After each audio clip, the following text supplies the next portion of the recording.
So hello and welcome to another video of the Pentest Plus series.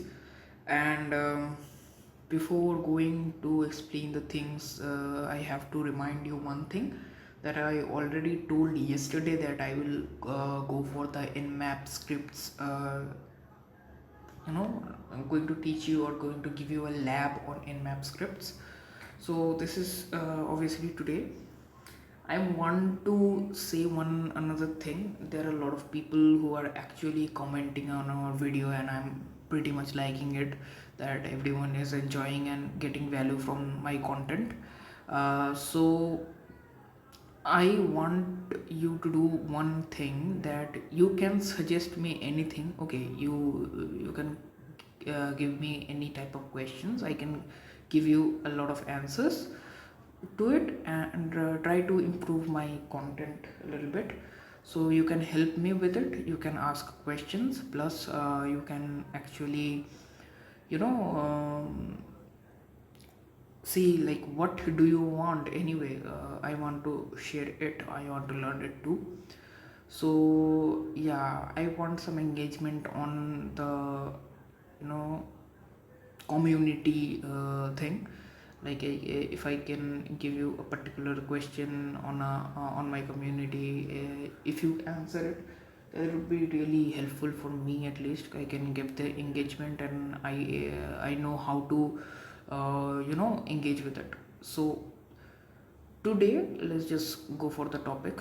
And today, I guess, my information gathering part would be ended, but then there will be another thing called brute forcing part, and I'm going to do that in another video, in which I also going to show you two or three other things that are going to be metasploitable 2 and dvwa.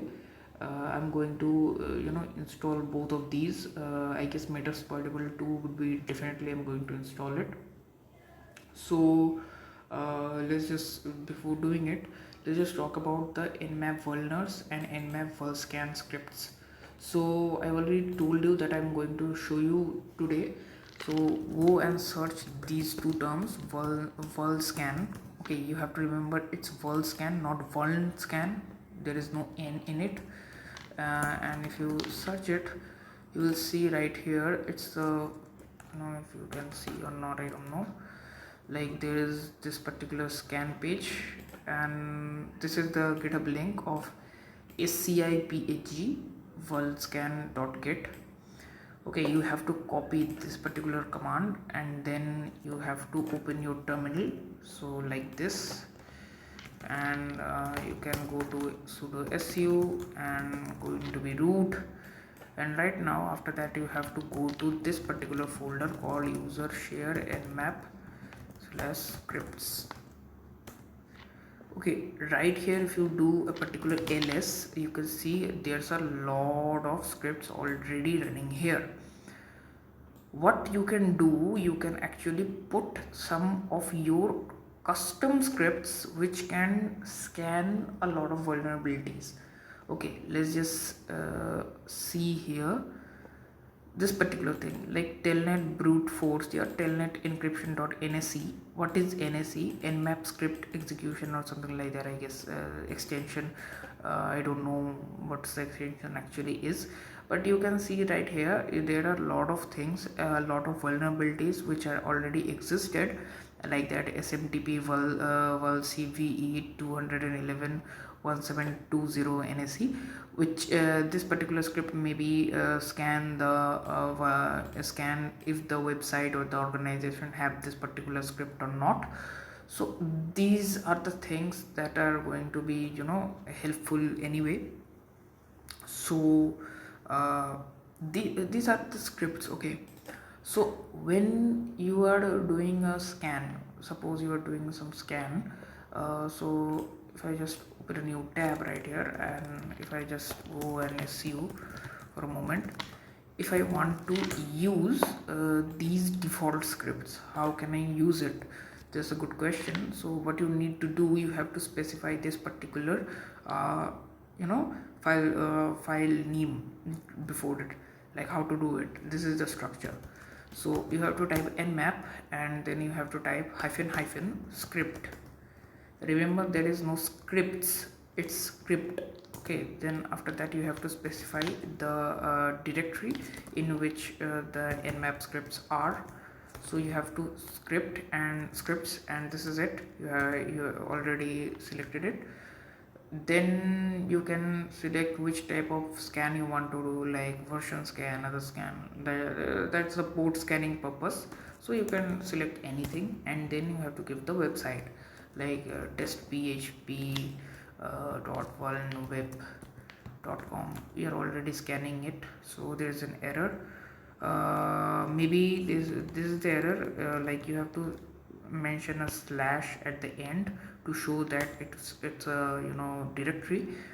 So it started a scan, and it's an actual website, so it takes a lot of time. But when you are doing it in a metasploitable 2 machine or any other vulnerable machine, sorry, any other virtual machine, then it wouldn't take a lot of time, because everything is going on online, sorry, offline. And right now it's online, and there are a lot of traffic in it, other stuff, online stuff. Your network connection also depends on it, so that's why it takes a lot of time. I already scan two things, or two or four, two or not two or four. I already scanned this website before using the vulscan and the vulscan and this particular, which is the name nmap. There's another thing called nmap vulners. So let's going to search this tool. If I paste and search, okay, no, nmap vulners, you're going to encounter this particular GitHub repository, in which there is a lot of, again you can see, http vulners regex nsc, and then the vulners.nsc, the vulners enterprise output.nsc. So these are the scripts you have to, you can have. It's a kind of custom script. Okay, you can run, there's a custom script. So yeah, there is a result right here, what you can see right here. These are the result. Let's just analyze it a little bit. Okay, okay, temporarily disable robotics API. Okay, robotics shared NS. Okay.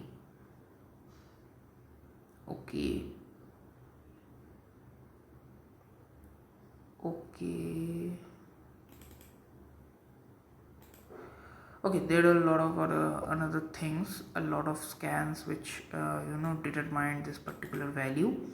I guess I have to search this particular script, which is http robotics shared ns. If I go here and if I search, which was the command, I already forgot.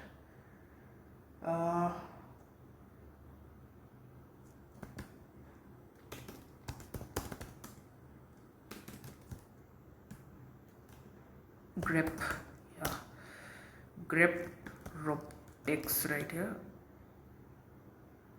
Can I find it or not? It's a good question. If I did write it in actual way or not, that's another thing.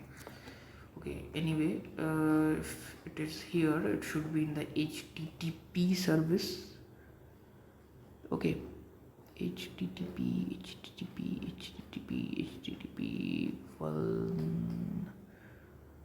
httpr. Here is the NSE. You can copy it, you can search it right here, and you can get a lot of understanding why is it, what is it. So these are the things which going to give you a lot of information. So these are the things, I'm not explaining anything. Okay, also takes a lot of time, but these are the vulnerabilities, or these are the script scans that going to help you a lot. So right now, what another thing I want to explain, why I'm explaining it to you, because right here I'm going to explain these two scripts which are going to be helpful. And how can you write it? As simple as the same way, hyphen hyphen script, then you can explain like full scan, I guess the name full scan, then st for example st normal, and then test php.fullweb.com. It's going to start it again. I already did it right here.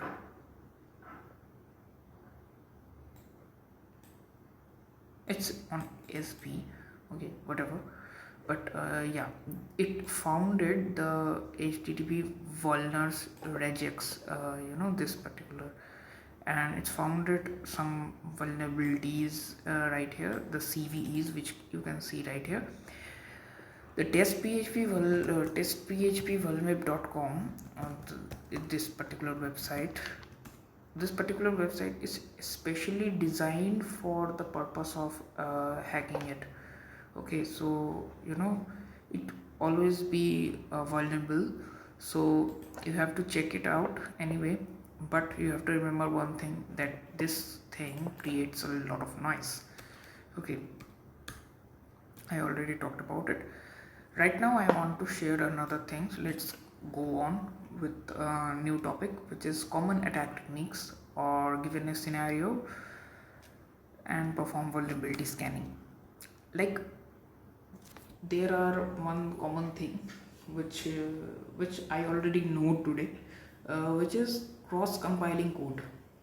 Like something you can see that if there is an exploit for Windows, just example, it's a funny thing, okay, it's just a funny thing, okay, which is this thing is called Russian roulette. Okay, you can already know if you are a programmer or something. Russian roulette is a potentially lethal game of chance in a player put a single revolver in and spins the cylinder, places a muzzle. Something is like that if the bullet is in the if the bullet is turned and it's your turn right there, if there was a bullet, then definitely you are going to be killed, otherwise you are not going to be killed, depending on your circumstances. This is a really I don't know why this game exists, but there is a Python program for it. Okay, it's a meme. Okay, this is nothing but a meme, which meme is basically for the purpose of harming the system or harming the CPU or something like that, whatever.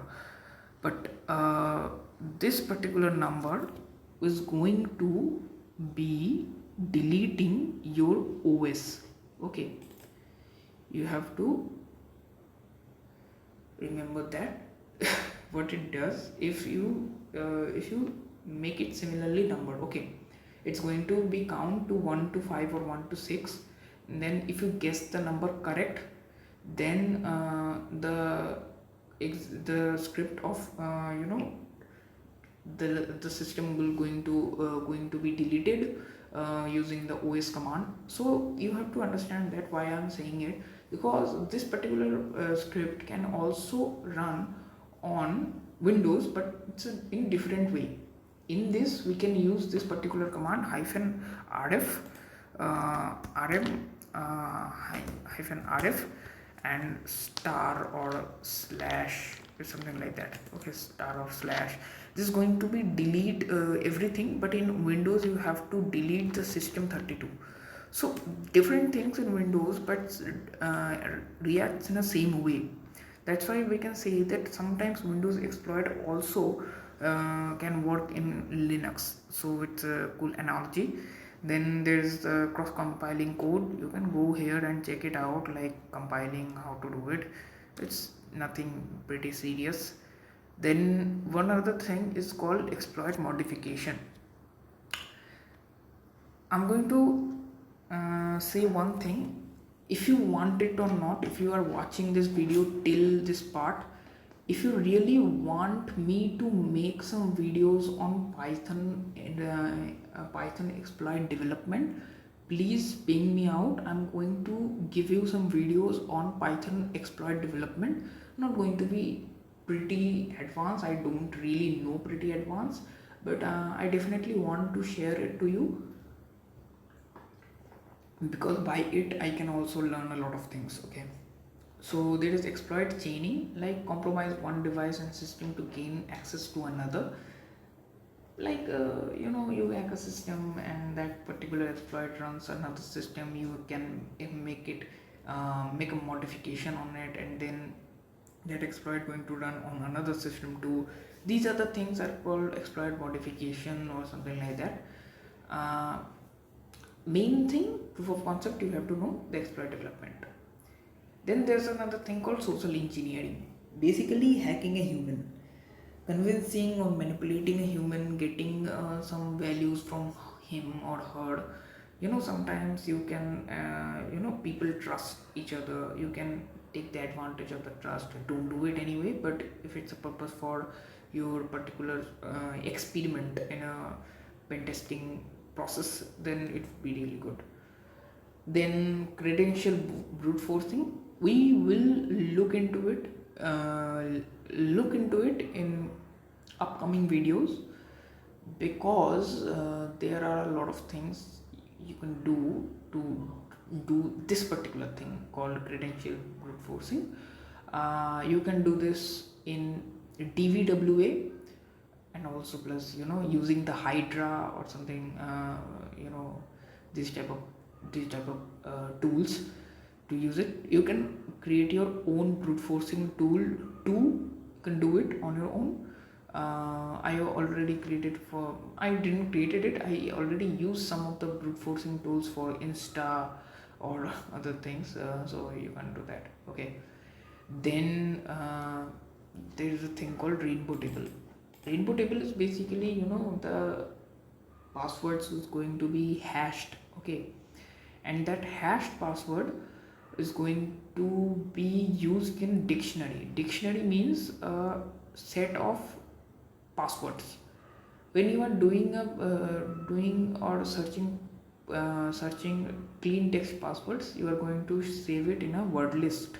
But when you are doing this in a hashful way, then it's called a dictionary. Anyway, it's both of these things called dictionary. Basically, you have a password, you know some password, give permutation combination to it, and you find you thought that this thing could be a password for someone. The most common thing you can do, social engineering, otherwise credential brute forcing, for getting someone's login account. And this thing actually work on the pen test areas too, because you can get, if you get someone's login or password or something like that, you can log into the system and log into the actual system and get a privilege escalate to that particular system and get a lot of information from it. So definitely it comes under pen testing, so you can have to remember that. So I already talked about some exploits. Then there's another thing called automating a vulnerability scan. Nothing more than that. If you have an idea of SQL injection, so you can create a Python script on it, right? Because you have an idea of SQL injection, you did that on purpose, so you have an idea of it, so you can try to put it in a Python script, so that it can actually doesn't take a lot of time for you to do it. Because if you are doing pen testing, so there's a lot of chance that you will have to do it a lot. Okay, so if you can scan it, like for a moment, let's just scan it if it has a SQL injection or not. So it saves time, so you can automate it. It will sometimes people will give you this type of works. Okay, Sometimes people will give you projects, and these are the actual projects for your cybersecurity, so you can handle that. First thing and main thing, repeatability. That's actually important. And why people use command line tools? Basically, you can run the scripts, schedulers, and analysis of minimize to the false positives that I talked about yesterday. So these are the things basically. Then the credentials attack is coming up. I'm not going to take the credentials attack video today. I'm going to do it tomorrow or the other day, because I have to install the Metasploit table 2. If I install it, I'm definitely going to be doing this particular credential attack, because I can't do this in any website without permission. So you have to understand that. Thank you for today, and hope you learn well.